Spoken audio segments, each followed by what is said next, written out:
حق اللاعبين اعتقد هذا، لكن في اوقات محدده جدا، ما تكون في اي وقت، لان في اوقات يجب على اللاعب يكون تركيزه مع فريقه مع المدرب لان واجبه، لكن مو كل الاوقات، وهذه امور جدا مهمه ان على اللاعبين انه يستمروا فيها. المنتخب الكندي كابتن هو فقد اي فرصه بالمرور الى دور ال 16، هذا منتخب يشارك بكاس العالم للمره الثانيه بتاريخه، قدم مباراتين الاولى والثانيه، الجميع اشاد بالمنتخب الكندي واليوم لا شيء يخسره المنتخب الكندي، يريد ان يثبت انه يستحق التواجد بكاس العالم، ماذا خطوره هذا الموضوع؟ خوفك من هذا الشيء، لكن احنا علينا المنتخب المغربي، لكن المنتخب الكندي راح يلعب، راح يثبت تواجده المره الثانيه، راح يؤدي لاعبين محترفين ينظرون انه ممكن انهم يروحون الى انديه عالميه، كل العالم طبعا تنظر كذلك لمستوى اللاعبين، لكن المنتخب الكندي اعتقد اليوم ما راح يفتح المرمى للمنتخب المغربي، بل بالعكس راح يكون ند على اساس اني انا قدرت اتفوق على المنتخب اللي قدر يفوز على ثالث منتخبات بالعالم بلجيكا، راح يثبت وجوده، راح يثبت كذلك يريد ان يحصل اول نقاط بتاريخه. بالضبط. هو خمس مباريات المنتخب الكندي لم يحقق اي نقطه، فقط هدف واحد.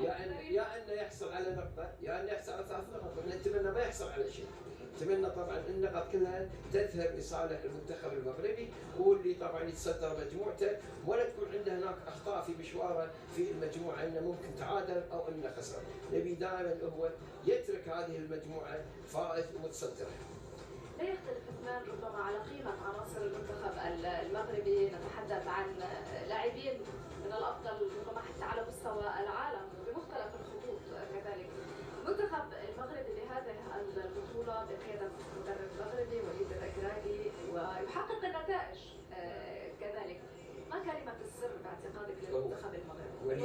المدرب نعم، وليد اعتقد هو بتعامله بطريقة بالملعب بمعرفته للفريق المنتخب اللي يلعب امامه والاسلوب اللي يجب ان يتبعه، مو نفس الاسلوب او الطريقه انت يجب ان تلعبينها مع كل فريق، فريق يمكن يلعب كرات طويله، فريق يمكن كرات قصيره، فريق يمكن يحاول يضغط عليك من البدايه، شلون يتعامل وليد مع المنتخبات اعتقد عنده الميزه وعنده الحس وعنده التصرف وعنده اللاعبين اللي يقدرون يجيدون التعامل مع هذه اللي نقول احنا المنتخبات، طريقه اللعب وسر باعتقادي الفوز وليد وكذلك اللي كمل اللاعبين، الى جانب طبعا اداره الاتحاد او مدير الفريق اللي يتعاملون مع اللاعبين، انا اعتقد التلاحم هذا اللي موجود وشاهدناه في المنتخب المغربي من اداء قوي داخل الملعب راجع لانه وراءه شخص، وهذا الشخص هو السر اللي اتى. تكلمت عن في البدايه عن زياش وعن المزراوي اللي ابتعدوا لكن جاهم وتعامل معهم بطريقته الخاصه اعتقد ونجح يدمجهم مع الفريق وبنفس الوقت يستفيد من خبرتهم ومستواهم، وهذا اعتقد هو المدرب وسر بالنسبه للمنتخب. الان مشاهدينا سنعود الى شبكه مراسلينا، اتحول الى جابر العربي المتواجد في محطه مترو المنطقه الحره.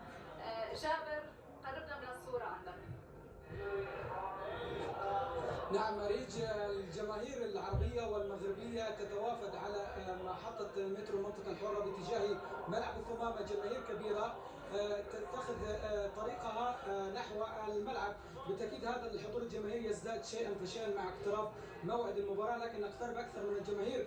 اليوم تأتون مبكرا قبل هذه الموقعة الحاسمة لأسود الأطلس، حدثنا عن مشاعرك الآن وأنت تتوجه إلى الملعب قبل هذا اللقاء. مشاعري انا كاين شويه ستريس، كاين شويه ديال ولكن فرحانين غنجيو نأديو الدور ديالنا كجمهور ونساندو النخبه الوطنيه اللي قدمت اداء رائع. كنتمناو اليوم يبقاو في نفس الاداء ويأكدوا النتيجه اللي داروا مع بلجيكا ويتأهلوا للدور الثاني ان شاء الله.